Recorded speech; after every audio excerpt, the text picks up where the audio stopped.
Iran के बाद अब अमेरिका ने किया बंद।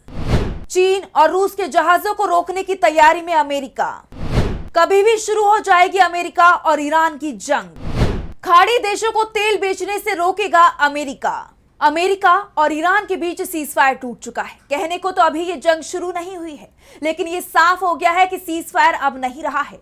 ईरान और अमेरिका एक दूसरे को धमकी दे रहे हैं और इस बार ये जंग सिर्फ अमेरिका और ईरान के बीच में ही सीमित होती नहीं दिख रही है, बल्कि इस बार इस जंग का दायरा बहुत व्यापक होता दिखाई दे रहा है। रूस और चीन भी इस बार जंग में शामिल हो सकते हैं, क्योंकि ट्रंप ने इस बार सिर्फ ईरान को ही नहीं घेरा है, बल्कि रूस और चीन को भी चुनौती दे दी है। अमेरिकी राष्ट्रपति डोनाल्ड ट्रंप के एक ऐलान के साथ ही सीजफायर टूट गया है और अब इंतजार सिर्फ इस बात का चल रहा है कि पहला हमला अमेरिका करेगा या फिर ईरान, क्योंकि ईरान ने साफ कह दिया है कि अगर हॉर्मुज में अमेरिका का कोई भी जहाज, चाहे वो युद्धपोत हो या फिर मालवाहक जहाज, कोई भी जहाज जिस पर अमेरिका का झंडा होगा, ईरान उसे चेतावनी देगा। लेकिन ये चेतावनी मालवाहक पोत के लिए होगी। अगर युद्धपोत हुआ तो बिना चेतावनी के हमला होगा। वहीं ट्रंप ने भी साफ कह दिया है कि रूस हो या फिर चीन, अगर ईरान की बंदरगाह से कोई भी जहाज आएगा उसे हम रोकेंगे। यानी हॉर्मुज को अब पूरी तरह से बंद करने की तैयारी अमेरिका ने कर ली है और इसलिए कहा जा रहा है कि इस बार की जंग में रूस और चीन भी शामिल हो सकते हैं, क्योंकि ईरान की बंदरगाह से सिर्फ इन दो देशों के जहाज ही आते हैं, जिन्हें रोकने की धमकी ट्रंप ने दे दी है। वहीं चीन और रूस से भी संकेत मिल रहे हैं कि अगर ट्रंप जंग चाहते हैं तो उस पर भी विचार होगा। यानी इस बार की ईरान जंग वर्ल्ड वॉर का रूप भी ले सकती है और इसी को लेकर आज हम अपनी स्पेशल रिपोर्ट में करेंगे बात। नमस्कार, मैं हूं आंचल।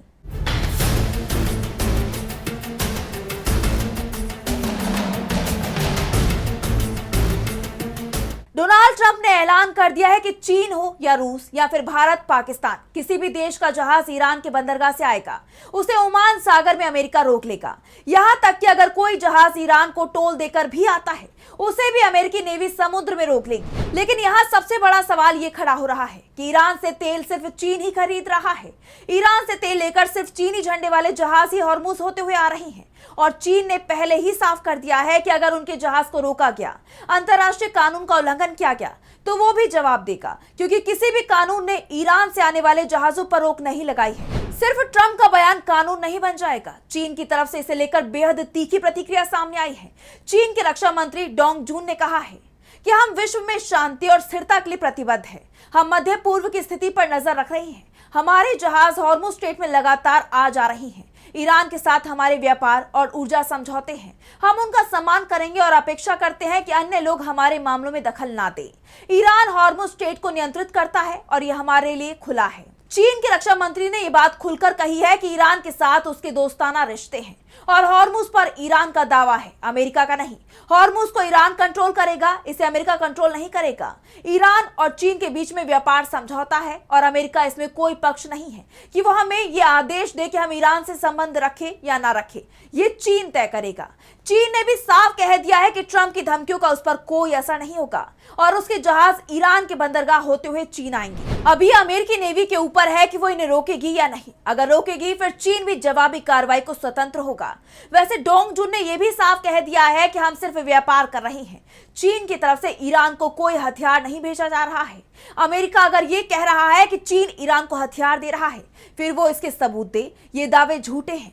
चीन के विदेश मंत्रालय की तरफ से इसे लेकर बयान सामने आया है। चीनी विदेश मंत्रालय के प्रवक्ता गुओ जियाकुन ने कहा है, चीन ने सैन्य निर्यात के प्रति हमेशा विवेकपूर्ण और जिम्मेदार दृष्टिकोण अपनाया है और अपने घरेलू निर्यात नियंत्रण कानूनों और विनियमों के साथ साथ अपने अंतर्राष्ट्रीय दायित्वों के अनुसार सख्त नियंत्रण लागू किए हैं। हमने ईरान को ऐसे उपकरणों और तकनीक की सप्लाई नहीं की है जो दोहरे उपयोग वाली हो और ईरान इनका इस्तेमाल हथियार बनाने में करे।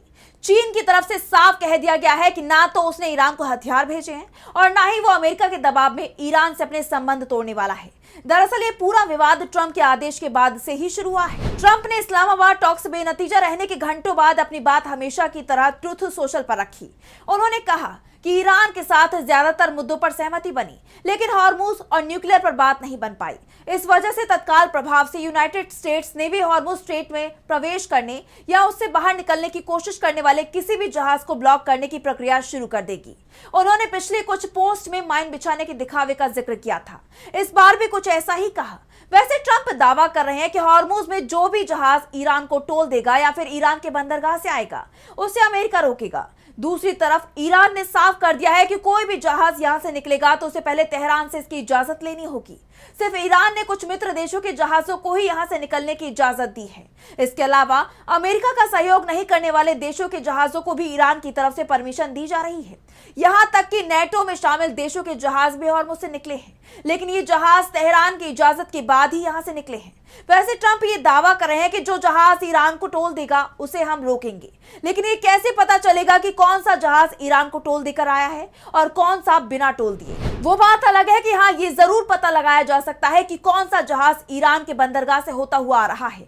ट्रंप के इस बयान से चीन को परेशानी होगी, ये तय है, लेकिन भारत को भी परेशानी होगी, क्योंकि भारत ईरान में चाबहार बंदरगाह का इस्तेमाल करता है। इसका कंट्रोल भी भारत के पास है। ऐसे में क्या भारतीय जहाजों को भी अमेरिका रोकेगा? फिलहाल तो पश्चिम एशिया में अब जो जंग शुरू होने वाली है वो बेहद खतरनाक होगी, क्योंकि चीन की तरफ से जिस तरह के बयान सामने आ रही हैं, उसके बाद ये कहा जा रहा है कि इस जंग में अभी भले ही चीन शामिल नहीं हुआ हो, लेकिन उसके जहाज अगर अमेरिका रोकेगा फिर जंग के हालात बदल सकते हैं, क्योंकि बदले में चीन दक्षिण चीन सागर में अमेरिकी जहाजों को रोक सकता है, या फिर ओमान के सामने में ही चीन और अमेरिका आमने सामने आ सकते हैं, क्योंकि ओमान सागर में भले ही अमेरिका का जबरदस्त सैन्य जमावड़ा हो, लेकिन यहाँ चीन के युद्धपोत भी तैनात है।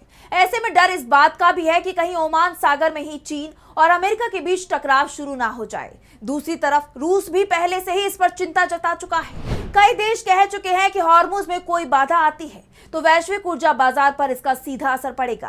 पहले से ही तेल की कीमतों में उतार चढ़ाव देखा जा रहा है, जिससे आयात पर निर्भर देशों की चिंता बढ़ गई है। वैसे दुनिया भले ही इसे लेकर चिंता में हो, लेकिन ट्रंप को इसमें भी फायदा दिखाई दे रहा है। एक तरफ उन्होंने हॉर्मुज़ को बंद करने की तैयारी कर ली है, वहीं दूसरी तरफ दुनिया भर के देशों को अमेरिकी कच्चा तेल खरीदने का न्योता भी दे दिया है। उस वक्त जब दुनिया में क्रूड की कीमत अब तक के सबसे महंगे स्तर की तरफ जाती दिखाई दे रही है, ट्रंप अमेरिकी तेल बेचकर पैसे कमाने की कोशिश में जुटे हुए हैं। लेकिन हॉर्मुज़ को अगर बंद किया गया तब इसका सबसे ज्यादा नुकसान अगर किसी को होगा तो फिर वो खाड़ी के देश हैं, जिन्हें अमेरिका का समर्थक माना जाता है, फिर चाहे वो कतर हो या यूएई या फिर बहरीन या फिर सऊदी अरब। सभी ट्रंप की दोस्ती की कीमत चुकाएंगे और ट्रंप खाड़ी के इस आपदा को अपने लिए अवसर में बदलने की कोशिश में है और कह भी रहे हैं कि अमेरिका इससे बहुत कमाई करेगा। तो फिलहाल स्पेशल रिपोर्ट में बस इतना ही। वीडियो पसंद आए तो लाइक करें, साथ ही हमारे चैनल को सब्सक्राइब करें। नमस्कार। हमारे चैनल से जुड़े रहने के लिए YouTube पर टाइप करें DB लाइव, सब्सक्राइब बटन को क्लिक करें और बेल आइकन को दबाना न भूलें, ताकि खबरें आप तक पहुंचती रहें।